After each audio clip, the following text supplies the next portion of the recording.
Hello, welcome to the channel. Subscribe, leave a like, and don't forget to write a comment. Enjoy watching. The sound of silverware tapping against crystal filled the hall like the opening of a symphony no one asked to hear.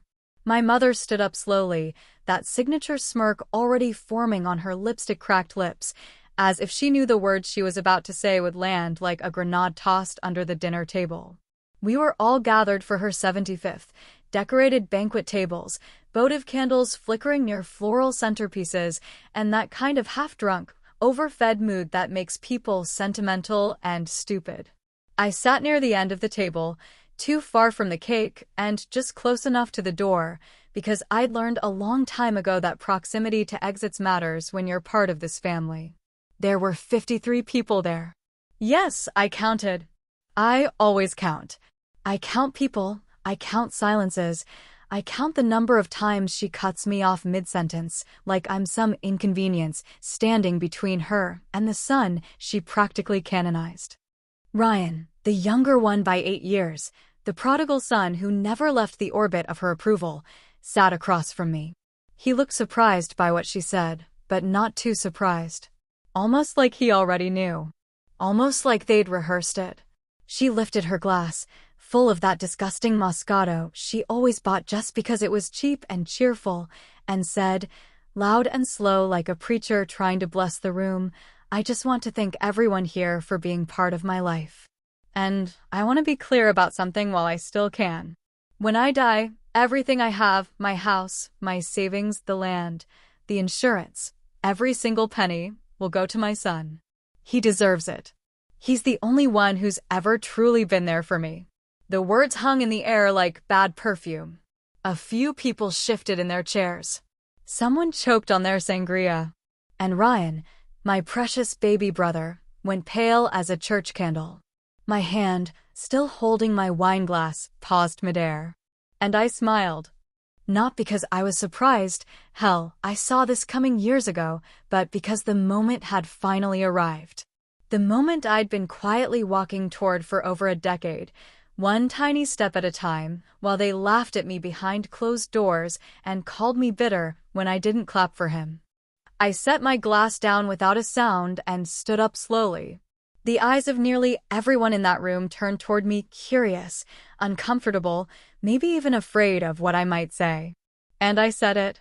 I looked right at her, that self-crowned matriarch of our family dysfunction, and said, that's your choice. But it won't change what's already in motion. I saw it then. The flicker.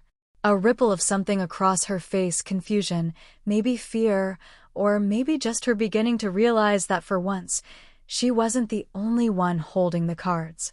Let me back up a second. If you've ever grown up as the child who always felt like the backup plan, you know what I'm talking about. The helper, the reliable one, the daughter who didn't cause trouble but never got credit either. That was me. Always the one cleaning up messes, managing chaos, staying quiet while Ryan got praised for showing up late and half-drunk to Christmas dinner. When I was 14, I spent an entire summer caring for my grandmother after her hip replacement, while Ryan was off wrecking our dad's car. He got grounded for a weekend and a new laptop 2 months later. I got told, you're such a natural caregiver. So dependable. Dependable. That's a word people use when they want you to keep giving without ever asking for anything back. Our father died 12 years ago, and I remember sitting next to him in the hospital, holding his hand while he drifted in and out of consciousness. My mother was in the hallway arguing with a nurse about the food options. Ryan was in Cancun. When Dad passed, I handled the funeral arrangements, called the insurance company, even wrote the goddamn obituary. And at the wake, she stood up in front of our friends and said, Ryan has been so strong through all of this. I didn't say anything then. I swallowed it like every other slap she threw at me without moving her hand. But tonight? Tonight, I didn't swallow a damn thing. I watched her expression change, watched the guests glance between us like it was a tennis match with live ammunition, and I smiled again. I didn't yell, didn't cry, didn't storm out. I just sat back down, picked up my wine glass, and took a long, deliberate sip. See, here's the thing about people like my mother. They always assume you'll stay quiet, that you'll play your role, that if they pull the same trick long enough, you'll eventually accept it as normal. But I had learned something in the years since Dad died. I'd learned that silence is a weapon, but not always the kind they think. Sometimes, silence is just the space you give your enemy to walk right into the trap you've set. I looked across the table and caught Ryan watching me, that same smug glint in his eyes he always had when he got away with something. But there was something else now too. Uncertainty. Maybe even panic. He knew, or he suspected, that something wasn't right. He was right. Because while my mother had been busy rewriting her will and her legacy, I'd been doing some rewriting of my own. And the pen I was using? It had teeth. The cake came out. The room tried to reset. Laughter returned in a thinner, more awkward form. People started whispering, but no one dared ask me what I meant. They didn't have to. That one sentence I said had cracked open the floor beneath them, and they could all feel it. My mother pretended nothing had happened. She laughed too loudly, clinked glasses with the neighbor, called the pianist over to play something festive. But her hand trembled just enough when she cut the cake for me to notice. And I did. I noticed everything. Because this wasn't the end of something. It was just the first strike. And believe me, I don't throw the first punch unless I already know where the last one lands. There are some truths you only see in reverse, like bruises that bloom after the pain or words that echo louder days after they're spoken, and growing up with my mother was exactly like that, subtle, suffocating, and always just silent enough to make you doubt whether anything had happened at all. People talk about abuse like it has to come with broken bones or screaming matches, but that's not how it worked in our house. No, my mother knew how to slice someone up with a smile, how to withhold warmth like it was a paycheck you had to earn. And if you weren't Ryan, well, you were always short on hours. She'd been married 3 times in 21 years, each marriage lasting exactly 7 years. That adds up to 24 years, or at least it did according to her, though I always wondered if she was bad at math or just figured no one would care enough to correct her. That's the thing about narcissists. They say what they want, and the room either nods along or learns to stay silent. And I stayed silent for a long, long time. My earliest memory of being compared to Ryan was at a grocery store, of all places. I was 6, he was barely crawling, and I had picked out a book from the checkout aisle. Something about a girl and a lost puppy, I think. I handed it to my mother and asked if we could buy it, and she looked down at me with that rehearsed exhaustion she wore like perfume and said, "You know we don't have money for silly things, sweetheart." Not 5 seconds later, Ryan knocked a box of cookies off the shelf and screamed until she bought them. "He's a baby," she told me, as if babies with teeth and tantrums deserved more than quiet girls with open books. That was the first time I learned how expensive it was to be invisible. As we grew older, the difference didn't just persist, it sharpened. Ryan got piano lessons, sports camps, his own car at 16. I got used textbooks, chores, and told I was lucky to have a roof over my head. She called it teaching responsibility, but all it really taught me was that love in our house had a price tag and a gender. Ryan could do no wrong. When he failed his geometry class, she blamed the teacher. When I got a B+ in biology, she said I wasn't focused enough. When he crashed the Honda into a mailbox during his senior year, she claimed it was a faulty brake. When I asked to go to a college out of state, she said, "Why would you leave your family behind like that? Who do you think you are?" Who did I think I was? I thought I was her daughter. I thought that counted for something. I thought if I just tried harder, helped more, smiled bigger, she'd finally see me. But love in our house was a spotlight, and that beam never turned my way. Not really. Even the way she weaponized money was artful. When I started working at 17, she demanded I help the household and give her half my paychecks. Ryan didn't even get a summer job. She said he needed time to find himself. When I bought my first used car with the money I'd saved over 2 years, she guilt-tripped me into signing it under her name, something about insurance rates, something about "you're still living under my roof." That was the beginning of her favorite power play, Financial control dressed up like maternal wisdom. I later learned she used the car title as collateral to cover one of Ryan's credit card debts. Of course, she never told me. I only found out when a collections agency showed up at my apartment 3 years later. And speaking of Ryan, the golden boy, the family treasure, he wasn't exactly the clean-cut prodigy she sold him as. By 25, he'd already failed out of 2 colleges, racked up over 20 grand in gambling debt, and had 2 kids with 2 different women. But every time he called in tears, she answered. Every time he screwed up, she cleaned it up. Her excuse? He's just going through a phase. He needs our support. When I asked her once why she didn't hold him accountable, she looked at me like I'd spat in church and said, "Don't be so cruel, sweetheart. You don't know what it's like to struggle." No, I didn't know what it was like to struggle. I lived it. I just didn't parade it around like a damn hobby. There's a certain kind of rage that comes from being gaslit for decades, the kind that doesn't shout but simmers like boiling water under a lid, quiet and deadly. You stop trusting your own memory, your own feelings. You start to wonder if you imagine the difference in tone, the slight in her voice, the disappointment behind every compliment. And when you finally do start to name it, to say it out loud, people look at you like you're ungrateful. But she did so much for you. Yes, she did. She did just enough to make her neglect look like sacrifice. Just enough to make the abuse digestible. I had stopped trying to change her years ago. People like her don't change. They adapt. They twist. They manipulate. But I had learned to do something else. I learned to observe. To listen. To keep receipts. Literal and metaphorical. Because someday I knew all of this was going to matter. Someday there would be a reckoning. And not the dramatic kind with screaming and slammed doors. No. Mine would be quiet. Clean. Precise. The kind of revenge that doesn't leave bruises, it leaves confusion. Which brings me to something she never saw coming. See, over the last year, I've been talking to someone. Someone from her past. Someone who knows things she spent decades trying to bury under her perfect, matronly mask. Someone she hasn't spoken to in over 30 years and would lose her mind if she knew I'd found him. He reached out after my father's funeral, said he had something important to tell me. Back then, I ignored it. I wasn't ready. But now? Now I've answered. And what he told me? Well, let's just say it changes everything.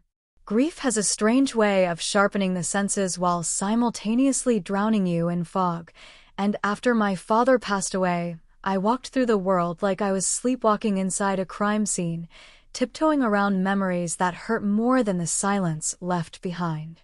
It was 3 weeks after the funeral when I finally climbed up into the attic of the old house, the one he and my mother had lived in since before Ryan was born, the one that smelled like insulation, mothballs, and the kind of old wood that carries secrets in its grain. I hadn't gone up there for nostalgia, mind you. I went because the utility bills kept coming in his name, and I needed to find the original deed for the property before the mortgage company froze the account. That's the thing about grief no one tells you, it doesn't stop the paperwork. I found the letters in a plain shoebox, tucked behind a stack of water-damaged encyclopedias and a rusted badminton racket no one had used since the Bush administration. The box wasn't labeled, and it didn't look like much, but the second I opened it, I knew I was holding something no one ever intended for me to see. Inside were over a dozen handwritten letters, neatly folded, with dates ranging from the late 90s to just a year before my father's death.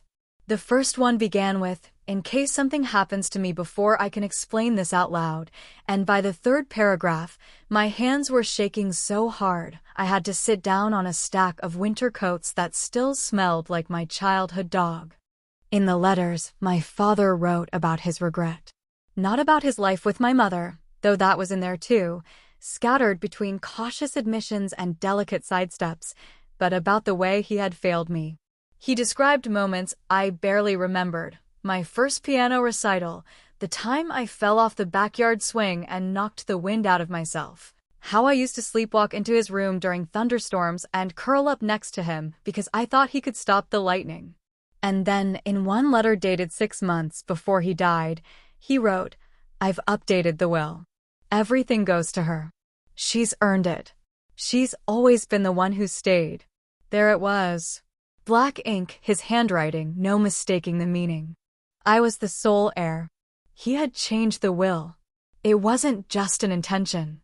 He said it plainly. "I've filed it with Martin. It's official." Martin, the family lawyer, the man I'd known since I was old enough to spell the word trust. He used to bring over sugar cookies at Christmas and call me kiddo like it meant something. He'd known my parents for over 30 years, which made what I found out next that much filthier. 2 months after my father's funeral, that same lawyer filed a new will. One that gave everything to Ryan. Not half, not a third, everything. When I confronted Martin, calmly, cautiously, trying not to show my hand too early, he said something like, "Your father was a complicated man, and your mother just wanted to be sure his wishes were fully carried out." That sentence was so backward it made my teeth itch. And when I asked him if he still had the previous documents, he blinked at me and said, "Unfortunately, no. Those are routinely destroyed after being replaced." "Sure they are, Martin. Right after the trash takes itself out and pigs sign mortgage applications." The more I dug, the worse it got. Turns out, Martin and my mother had more than a professional relationship. Phone records, texts, and a few emails I found buried in her inbox from when she accidentally forwarded something to me. "Thanks for the wine last night," one of them read, "still thinking about your back porch." The timing wasn't subtle. The new will was filed exactly 12 days after that message. That wasn't love. That wasn't grief. That was a cover-up dressed in linen slacks and legal jargon. That was manipulation wrapped in a condolence card. And worst of all, it wasn't even sloppy. It was smart, meticulous, pre-planned. My mother had always been calculating, but this was a level I hadn't expected.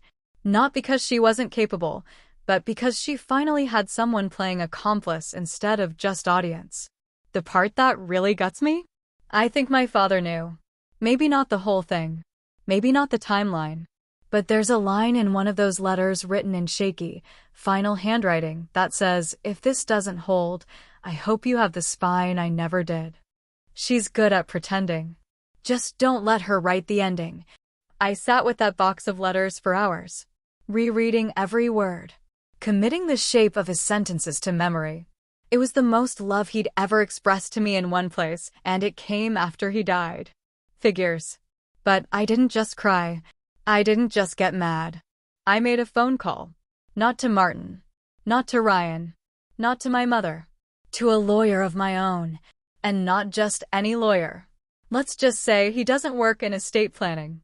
He works in what people like Martin call reputational risk. The kind of lawyer who doesn't wear a tie unless it's to a deposition, and who once got a Fortune 5 CEO to settle a sexual harassment case before it ever touched a courtroom. He's expensive. He's aggressive. He has a background in forensic contract disputes and a personal vendetta against corrupt probate attorneys. And I hired him 6 weeks ago. Before the party. Before the toast. Before the glass of Moscato ever touched her lips. Because I already knew what she was going to say. And I already knew exactly how to burn it down. There's a strange kind of peace that settles in your bones once you realize you're not crazy, just ignored for too long, gaslit into silence, and finally done playing polite with people who've never given you the decency of honesty. By the time I left that attorney's office with the papers in hand, I didn't feel scared. I didn't feel overwhelmed. I felt like I was finally sitting in the driver's seat of my own damn life, and for once, there was no one grabbing the wheel from the passenger side pretending they were doing me a favor. It had taken nearly 2 years to gather everything, documents, records, the digital breadcrumbs my mother and Martin probably assumed were long buried in outdated servers or locked phones.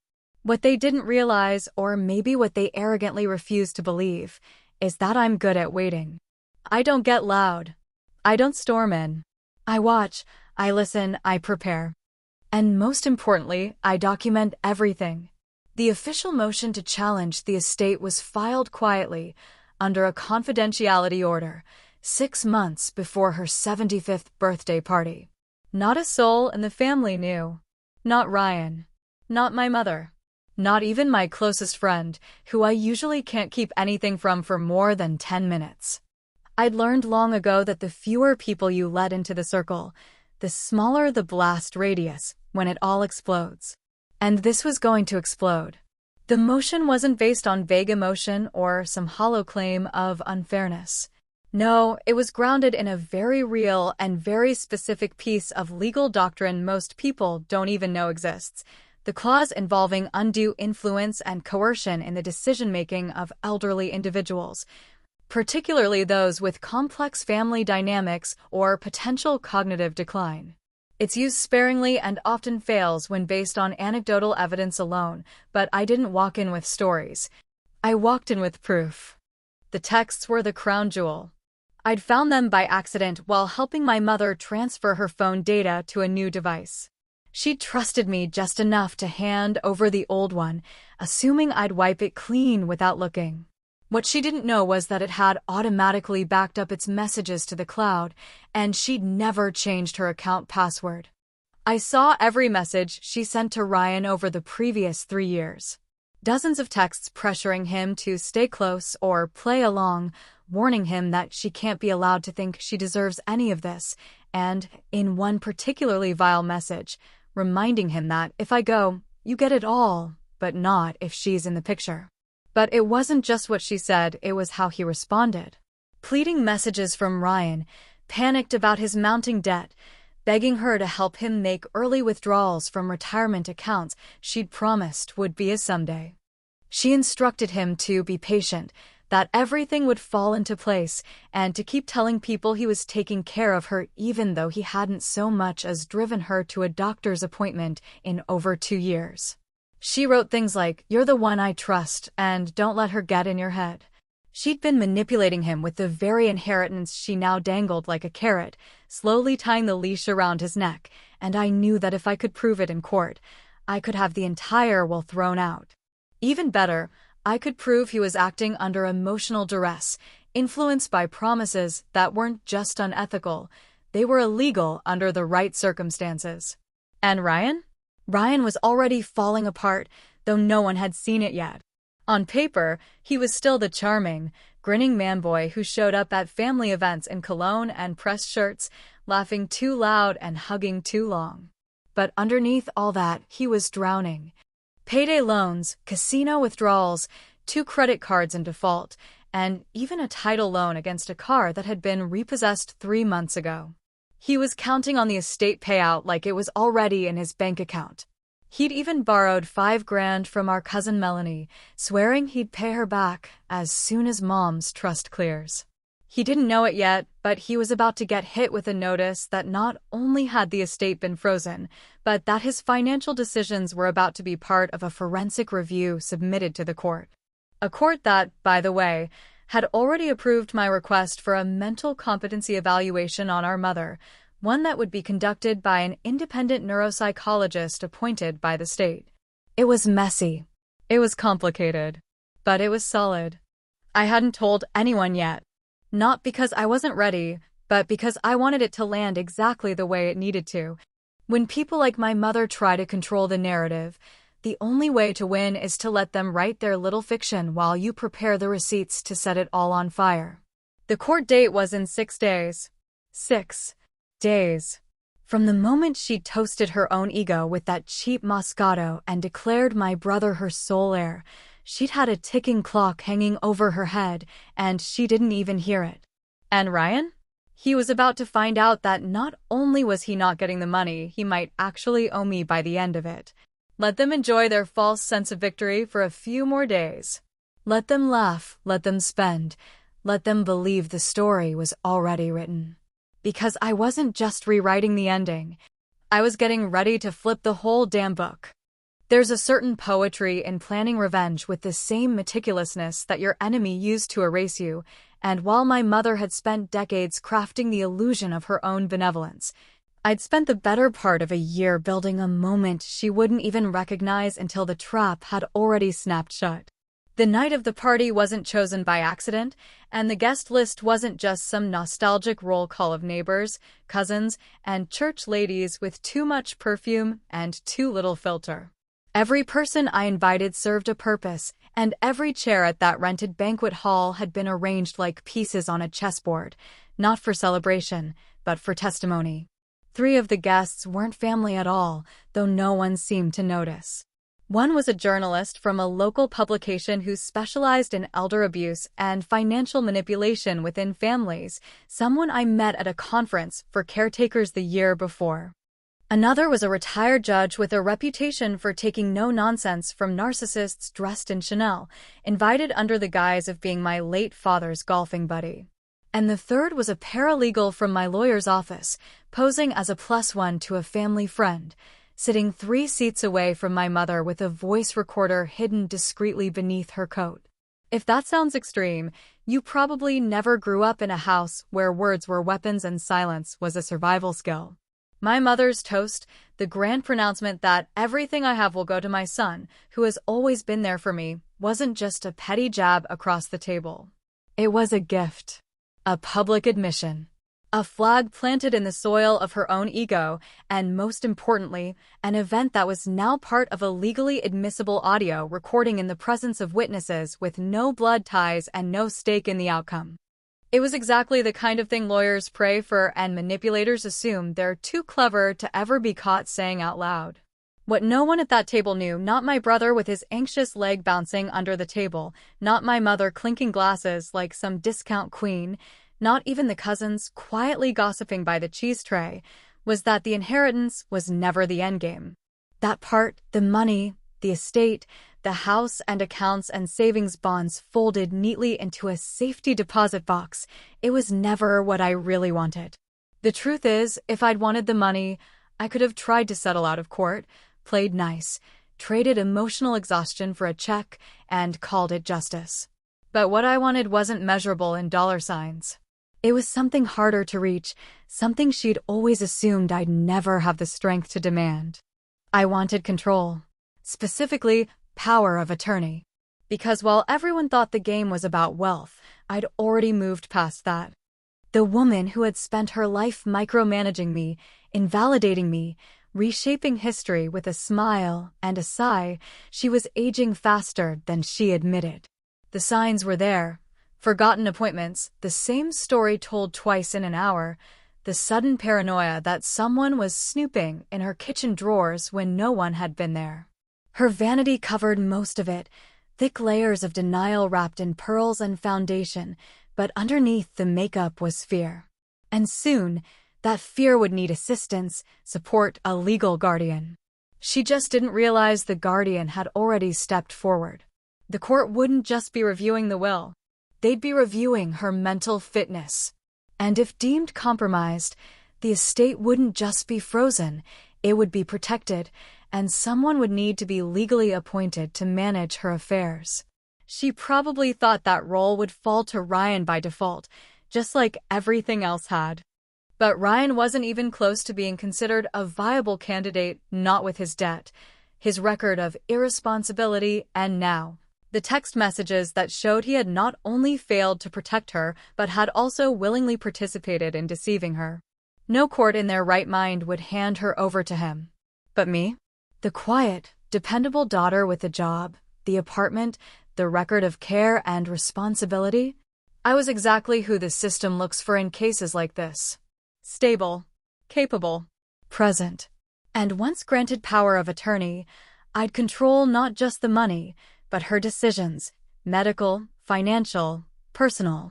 Every pill she took, every doctor she saw, every care facility she might one day be moved into. I would be the one signing the paperwork she used to wield like a sword. I would be the one she'd have to ask permission from.